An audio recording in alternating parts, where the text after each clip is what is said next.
میں بتاتا ہوں والضحیٰ، میرے محبوب آپ کے روشن علم کی قسم، واللیل اذا سجا، آپ کی چادر کی قسم، کالی چادر کی قسم جس میں آپ اپنے گناہ گاروں کو چھپا لیں گے۔ تیسرا ترجمہ، یہ امام راضی کی بات ہے اس لیے میں آرام سے کہہ رہا ہوں۔ والضحیٰ، یہ مجھے سب سے پسند ہے جو اب میں کہنے لگا ہوں۔ والضحیٰ، میرے محبوب آپ کے خوبصورت چہرے کی قسم، واللیل اذا سجا، آپ کی سیاہ زلفوں کی قسم، آپ کے سیاہ پھیلے ہوئے بالوں کی قسم۔ بھلا آپ کا رب آپ کو چھوڑ سکتا ہے؟ بھلا آپ کا رب آپ پہ ناراض ہو سکتا ہے؟ یہ ہرگز نہیں۔ الم یجد کا ہاں، وَلَلْآخِرَةُ خَيْرٌ لَكَ مِنَ الْأُولَىٰ، یہ دنیا جانے والی ہے، آخرت باقی ہے۔ آپ نے فرمایا انا سید ولد آدم یوم القیامہ ولا فخر، قیامت کا دن دیکھو گے سرداری میرے ہاتھ میں ہوگی۔ لواء الحمد بیدی یوم القیامہ، قیامت کا دن دیکھو گے اللہ کا جھنڈا میرے ہاتھ میں ہوگا۔ انا خطیبہم اذا انصتوا، لوگ خاموش ہوں گے میں بولوں گا۔ انا قائدہم اذا وفدوا، لوگ چلیں گے میں لیڈ کروں گا۔ انا شافعہم اذا حبسوا، قدم رک جائیں گے میں شفاعت کروں گا۔ انا مبشرہم اذا ایسوا، وہ نا امید ہوں گے میں خوشخبریاں سناؤں گا۔ مفاتیح الجنت بیدی یوم القیامہ، جنت کی چابی قیامت کے دن میرے ہاتھ میں ہوگی۔ یطوف علی الف خادم کانہم لؤلؤ مکنون، میرے گرد 1000 جنت کے خدام کھڑے ہوں گے میدان محشر میں۔ انی و امتی علی کوم من الارض، قیامت کے دن میں اور میری امت ایک اونچے مقام پر کھڑے ہوں گے، باقی سب نیچے ہوں گے۔ میرے رب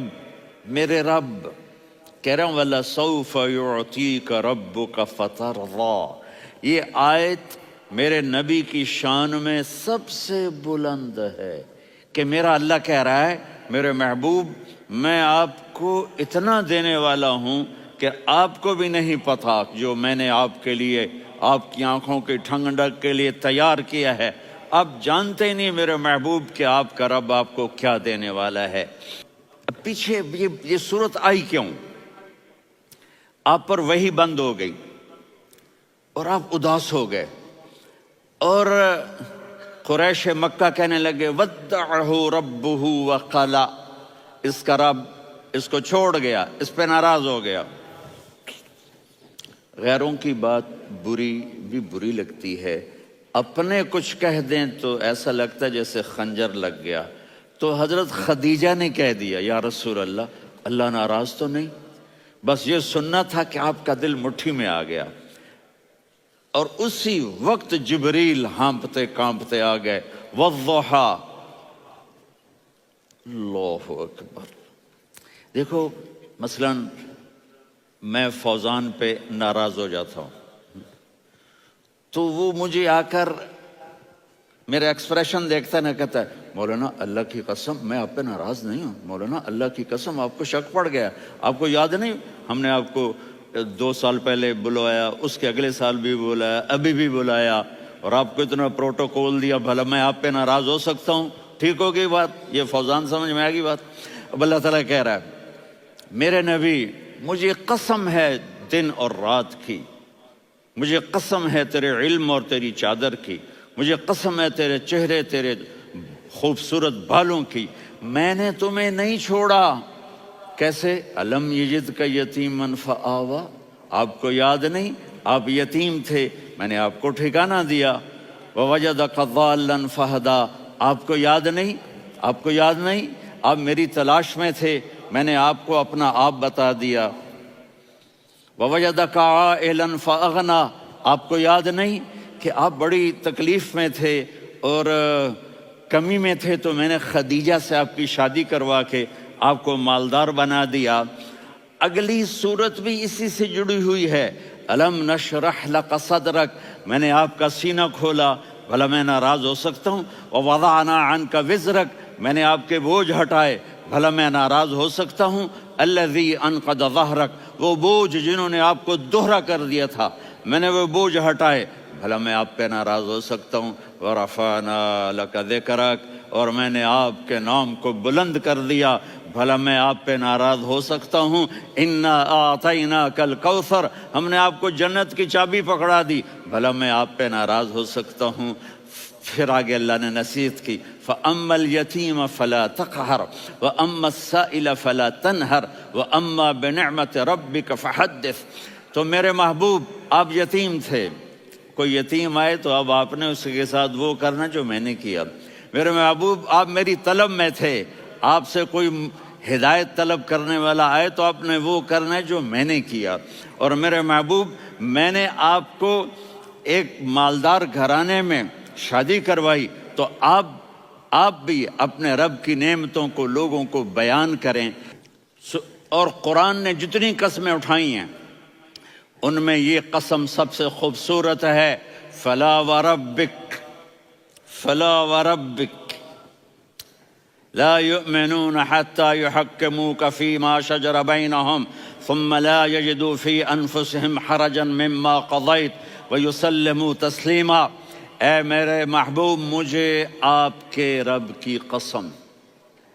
اب تھوڑا غور فرمائیں، اللہ میرے نبی کا رب ہے، اللہ ہم سب کا رب ہے، اللہ اپنے حبیب سے فرما رہے ہیں مجھے آپ کے رب کی قسم۔ تو لگتا یوں ہے کہ قسم اٹھانے والا رب کوئی اور ہے اور رب محمد کوئی اور ہے۔ فلا وربک، مجھے آپ کے رب کی قسم۔ یہ عربی میں جب محبت کی انتہا ہو تو یوں بات کی جاتی ہے، یہ محبت کی انتہا جب اللہ پیار کرتا ہے تو ہم کیوں نہ کریں؟ میرے محبوب، مجھے آپ کے رب کی قسم، لا یؤمنون، یہ آپ ٹورانٹو والوں کو بتا دیں، حتی یحکموک فیما شجر بینہم، جب تک آپ کی غلامی میں نہیں آئیں گے، جب تک آپ کا عشق اور محبت نہیں ہوگا، میں ان کے ایمان کو قبول نہیں کروں گا۔ اس پر ایک واقعہ سناتا ہوں۔ ایک صحابی آئے، یا رسول اللہ، میرا پڑوسی ہے، اس کی کھجور ایسے ٹیڑھی ہو کر میرے گھر میں چند اس کی شاخیں ہیں، ان پہ پھل لگتا ہے، وہ جو ٹوٹ کے گرتا ہے، میرے بچے اٹھا لیتے ہیں، ہم غریب ہیں، وہ بھاگا بھاگا آتا ہے، ان کے منہ سے کھجور نکال لیتا ہے۔ اس کو کہیں کہ بچوں پر اتنی زیادتی نہ کرے۔ آپ نے اس کو بلایا، وہ منافق تھا، آپ نے اس سے فرمایا بھئی ایک سودا کرتے ہو؟ کہا جی کیا؟ کہا یہ کھجور مجھے دے دو اور اس کے بدلے جنت میں کھجور لے کے دوں گا۔ وہ کہنے لگا یا رسول اللہ، یہ اصل میں میرے بچوں کو بہت پسند ہے، کوئی اور کھجور ہوتی میں دے دیتا، یہ تو میری معذرت ہے۔ وہ تو منافق تھا، وہ اٹھ کے چلا گیا۔ ایک صحابی بیٹھے تھے، وہ کہنے لگے یا رسول اللہ، اگر میں وہ کھجور لے کے دے دوں تو مجھے جنت میں لے دیں گے؟ ان کا نام ہے ابو الدحداح۔ آپ نے کہا ہاں، تو مجھے لے کے دے دے، میں تمہیں لے دوں گا۔ وہ اس کے پیچھے چلے گئے، اے بھائی کتنے میں بیچو گے؟ میں نے کہا جا جا، میں نے اللہ کے نبی کو نہیں دی، تمہیں کیسے دے دوں؟ کہا اچھا بھائی منہ سے بول، منہ سے بول، کتنے لینے ہیں؟ تو اس نے جان چھڑانے کے لیے کہا کہ اپنا سارا باغ مجھے دے دے، کھجور لے لے۔ باغ میں 600 کھجوریں اور یہ کھجور کسی اور کو دینی ہے۔ تو کہتا ہے پکے ہو، پھرو گے تو نہیں؟ کہا میں پاگل ہوں، میں پھروں گا؟ مجھے 600 کھجوروں کا باغ مل رہا ہے۔ انہوں نے کہا ڈن، کھجور میری، باغ تیرا۔ وہ بھاگے بھاگے آئے، یا رسول اللہ میں نے سودا کر لیا۔ کہا کیسے کیا؟ کہا سارا باغ دے کے کھجور لے لی۔ آپ نے کہا پھر میرا سودا بھی بدل گیا۔ کم من عدق رداح ودار فیاح لأبی الدحداح فی الجنہ۔ میرے ساتھی، میں اپنی آنکھوں سے دیکھ رہا ہوں کہ اللہ نے تیرے لیے جنت میں ایک گھر نہیں محل بنا دیے سینکڑوں، اور ایک باغ نہیں ہزاروں باغ تیرے لیے تیار کر دیے۔ یہ ہے ایمان کی نشانی، یہ ہے محبت کی نشانی۔